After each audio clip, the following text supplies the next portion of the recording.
ونصلي ونسلم على رسوله الكريم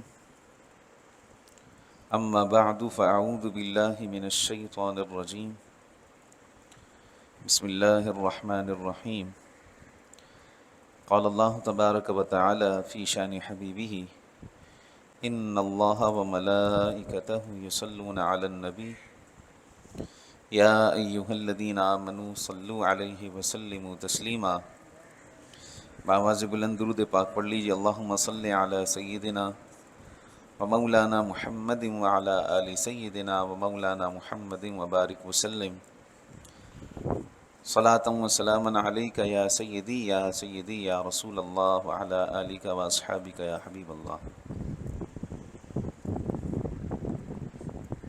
شریعت مطہرہ کی اتباع کرنا نہ صرف قابل تعریف ہے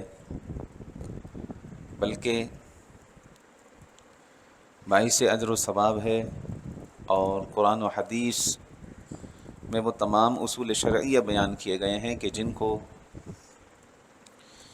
علماء امت قیامت تک پیش آنے والے مسائل، وہ جدید مسائل ہوں یا قدیم مسائل ہوں، ان کا حل نکالتے رہیں گے۔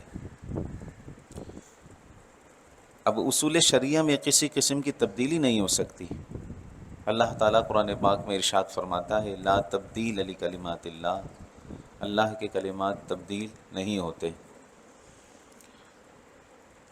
البتہ تغیر زمانہ کے اعتبار سے مختلف مسائل پیش آتے ہیں، اور ان مسائل کے حل کے لیے جو بھی نیا طریقہ رائج یا ایجاد کیا جائے گا وہ قرآن و سنت کے مطابق جو اصول شرعیہ ہیں، جو ان کے موافق ہیں، انہی کے تحت نکالا جائے گا۔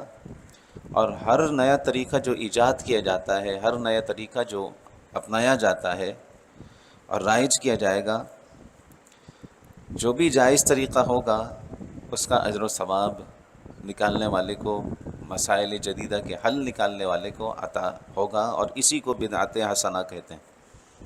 اور اگر وہ نیا طریقہ قرآن و سنت اور اصول شرعیہ کے مخالف ہے تو ایسے طریقے کو ایجاد کرنا نہ صرف ممنوع ہے بلکہ قیامت کے دن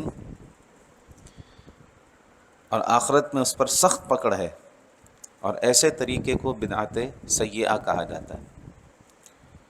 تو جس طرح اسلام میں اچھا طریقہ ایجاد کرنے والے کو نہ صرف اچھا طریقہ ایجاد کرنے پر ثواب ہے بلکہ جو اس پر عمل کرے گا اس کا بھی اجر و ثواب اسے حاصل ہوگا، اسی طرح اسلام میں اگر کسی نے برا طریقہ ایجاد کیا تو اس کو گناہ ملتا رہے گا۔ جتنے لوگ اس برے طریقے پر عمل کریں گے اس کا گناہ بھی اسی کے کھاتے میں آتا رہے گا، اور اس کے گناہ سے کمی نہیں ہوگی۔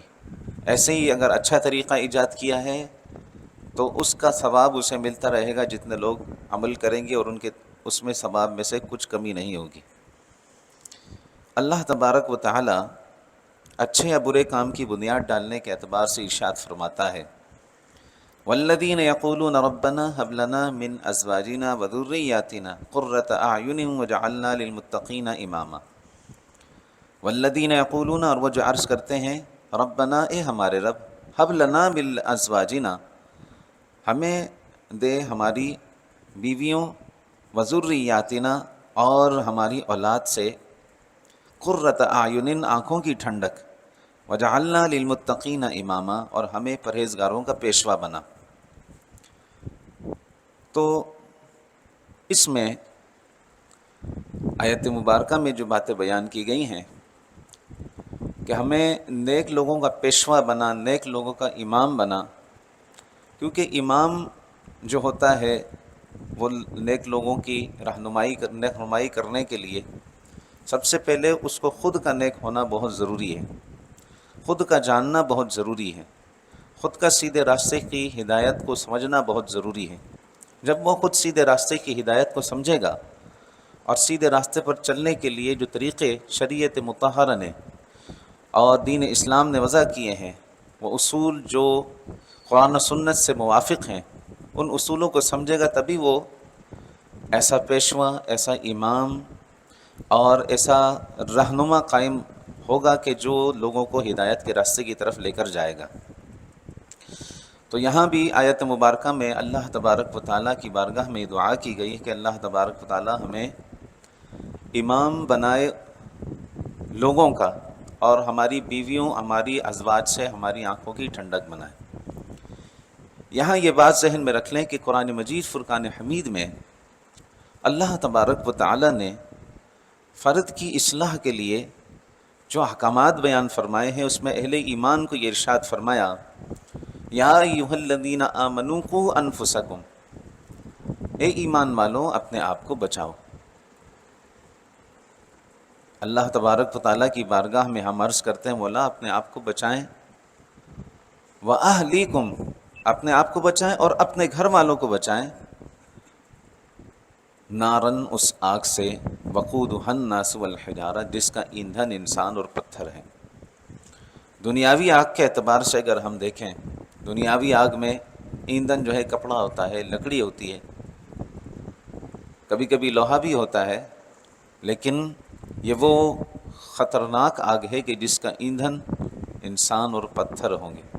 انسانوں سے مراد گناہ گار ہیں، یا انسانوں سے مراد کفار ہیں، اور پتھروں سے مراد بت ہیں کہ جن کی عبادت کی گئی، جن کو پوجا گیا، تو وہ ہیں مراد، اور ان کو جہنم میں ڈالا جائے گا۔ تو اللہ تبارک و تعالیٰ نے فرمایا کہ ایمان والوں اپنے آپ کو بچاؤ اور اپنے گھر والوں کو بچاؤ۔ جس وقت یہ آیت مبارکہ نازل ہوئی تو حضرت سیدنا فاروق اعظم رضی اللہ تعالیٰ عنہ بارگاہ رسالت میں آپ صلی اللہ علیہ وآلہ وسلم میں حاضر ہوئے۔ عرض کی یا رسول اللہ صلی اللہ تعالیٰ علیہ وآلہ وسلم، ہم اپنے آپ کو تو بچاتے ہیں، اپنے گھر والوں کو کیسے بچائیں؟ اپنے آپ کے بچنے کا انتظام تو کرتے ہیں، یعنی ہم آپ کی صحبت میں بیٹھتے ہیں، دین سیکھتے ہیں اور سیدھے راستے کی ہدایت کو سمجھتے ہیں۔ اللہ تعالیٰ نے آپ کے ذریعے ہمیں ہدایت کا راستہ عطا فرمایا، اپنے آپ کو تو بچاتے ہیں، اپنے گھر والوں کو کیسے بچائیں؟ تو سرکار دو جہاں صلی اللہ علیہ وآلہ وسلم نے ارشاد فرمایا، جن کاموں کا تمہیں اللہ تعالیٰ حکم دیتا ہے اس کا حکم اپنے گھر والوں کو بھی دو، اور جن کاموں سے اللہ تبارک و تعالیٰ منع فرماتا ہے ان سے خود بھی بچو اور اپنے گھر والوں کو بھی اس سے بچاؤ۔ یہ ہے آیت مبارکہ کا صحیح معنی اور اس کی تفسیر۔ فرمایا قوا انفسکم، اپنے آپ کو بچاؤ اور اپنے گھر والوں کو بچاؤ۔ تو راہ ہدایت کے لیے اور لوگوں کا پیشوا بننے کے لیے، لوگوں کا امام بننے کے لیے سب سے پہلی ضرورت یہ ہے کہ امام جو ہے وہ اس کی خود کی بھی اصلاح ہو۔ ظاہر سی بات ہے اگر اسے راہ ہدایت کی سوچ سمجھ ہوگی نہیں اور سیدھا راستہ اسے معلوم نہ ہوگا، اصول شرعی یا اصول قوانین اسے معلوم نہ ہوں گے، تو وہ لوگوں کو سیدھے راستے کی رہنمائی اور ہدایت کے لیے لے کر نہیں چل سکتا۔ تو اس لیے اللہ تبارک و تعالیٰ نے خاص طور پہ یہاں ذکر فرمایا۔ پھر ارشاد فرمایا ان لوگوں کے لیے جو دین سیکھتے ہیں اور علم حاصل کرتے ہیں، اس میں آگے بڑھتے ہیں۔ اللہ سبحانہ و تعالیٰ نے ارشاد فرمایا والذین اوتوا العلم درجات، اور جنہیں علم دیا گیا ان کے درجے بلند سے بلند تر ہیں۔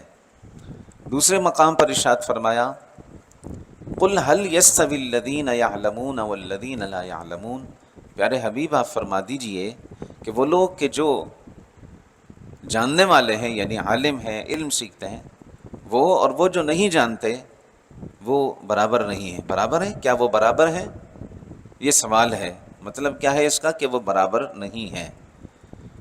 اسی طرح ہر شخص یہ اللہ تبارک و تعالیٰ کی بارگاہ میں عرض کرتا ہے کہ وہ اللہ سے ڈرتا ہے، لیکن لطف تو تب ہے کہ جب رب کریم فرمائے کہ یہ میرا بندہ ہے، یہ مجھ سے ڈرتا ہے۔ قرآن مجید فرقان حمید میں اللہ تبارک و تعالیٰ نے خاص کر علماء کا ذکر فرمایا کہ وہ اللہ سے ڈرتے ہیں۔ ارشاد فرمایا انما یخشی اللہ من عبادہ العلماء، کہ اللہ کے بندوں میں سے جو اس سے ڈرتے ہیں وہ صرف علماء ہیں۔ اچھا، یہاں علماء سے مراد کیا ہے؟ امام غزالی بیان فرماتے ہیں کہ یہاں علماء سے وہ عالم مراد ہے کہ جو اپنے علم پر عمل کرتے ہیں، جن کے ظاہر اور باطن کی اصلاح ہے۔ تو امام اور پیشوا اور رہبر اور رہنما وہی بنے گا کہ جو اس راستے کو اختیار کرے گا اور اس راستے پر چلنے کے لیے اپنے آپ کو تیار کرے گا۔ یقینی سی بات ہے کہ جو پہلے خود نہ سیکھے دوسرے کو کیسے سکھائے گا؟ جو پہلے اپنی اصلاح نہ کر لے تو وہ دوسرے کی کیسی اصلاح کرے گا؟ لہٰذا پہلے اپنے آپ کو سیدھا کرنا ہے، اپنے آپ کو راہ ہدایت پر ڈالنا ہے، پھر دوسرے کی اصلاح کرنی ہے۔ ہم دوسرے کی اصلاح جلدی کرتے ہیں، اپنے آپ کو چھوڑ دیتے ہیں، یعنی ہم چاہتے ہیں کہ بس دوسرا جلدی سے راہ ہدایت پر آ جائے، اور ہم دوسرے کے لیے بڑی کوشش کرتے ہیں۔ پہلے اپنے آپ کو سیدھے راہ، پہلا فتویٰ اپنی ذات پر لگائیں، اپنے آپ کے لیے بھی سوال پوچھا کریں کہ میرے اندر یہ خرابی ہے، اور اپنے آپ سے ہی پوچھا کریں۔ سرکار دو جہاں صلی اللہ تعالیٰ علیہ وآلہ وسلم کی خدمت میں ایک صحابی حاضر ہوئے، اور انہوں نے ایک سوال حضور علیہ الصلوۃ والسلام کی بارگاہ میں عرض کی، تو سرکار علیہ الصلوۃ والسلام نے فرمایا استفتی قلبک، اپنے دل سے پوچھو۔ استفتی کا معنی ہوتا فتویٰ پوچھنا۔ فرمایا کہ جو سوال پوچھ رہے ہو نا اپنے دل سے پوچھو، یہ جو آپ کا دل ہے نا یہ اس کا بہترین فیصلہ کرتا ہے۔ تو اگر دل میں کوئی بات ایسی ہے کہ جو دل قبول نہیں کر رہا، اللہ تعالیٰ نے حق کو قبول کرنے اور ناحق کو رد کرنے کے لیے جو ہمارے جسم میں ایک نظام فٹ کیا ہے نا، جو ہمارا جسم حق کو قبول کرتا ہے اور ناحق کو رد کرتا ہے، غلط بات کو رد کرتا ہے، تو فرمایا کہ اپنے آپ سے سوال پوچھو، اگر یہ دل تمہارا مطمئن ہو جائے تو وہ بات ٹھیک ہے، اور اگر دل میں بات کھٹک رہی ہے کہ نہیں یہ چیز درست نہیں ہے تو اس کو چھوڑ دو۔ پھر فرمایا الحلال بین والحرام بین، حلال بھی ظاہر ہے اور حرام بھی ظاہر ہیں۔ حلال اور حرام دین اسلام نے بالکل واضح طور پر بیان کر دیے۔ وبینہما مشتبہات، اور فرمایا حلال اور حرام کے درمیان کچھ مشتبہات ہیں، ان مشتبہات سے ہمیں بچنا چاہیے۔ جب مشتبہ چیزوں سے بچنا ہے تو حرام سے بدرجہ اولا بچنا ہے۔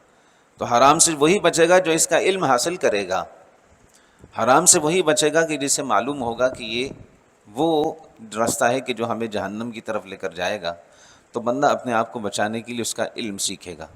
اللہ کریم کی بارگاہ میں دعا ہے اللہ تعالی ہمیں علم سیکھنے کی توفیق عطا فرمائے، اور علم والوں کے ساتھ ہماری زندگی اور ہمارا خاتمہ فرمائے۔ آمین بجاہ سید المرسلین وآخر دعوانا الحمد للہ رب العالمین۔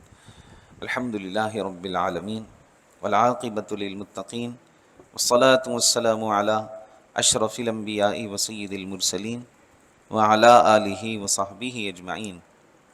اللہم ربنا زدنا علما نافعا وعملا صالحا ولسانا ذاکرا وقلبا خاشعا وبدنا صابرا ورزقا واسعا۔ اللہم استرنا بسترک الجمیل فسہلنا یا الہی کل صعب بحرمت سید الابرار سہل۔ اللہم افتح علینا حکمتک وانشر علینا رحمتک یا ذا الجلال والاکرام۔ وصلی اللہ تعالی علی حبیبہ سیدنا ومولانا محمد وآلہ وصحبہ اجمعین برحمتک یا ارحم الراحمین۔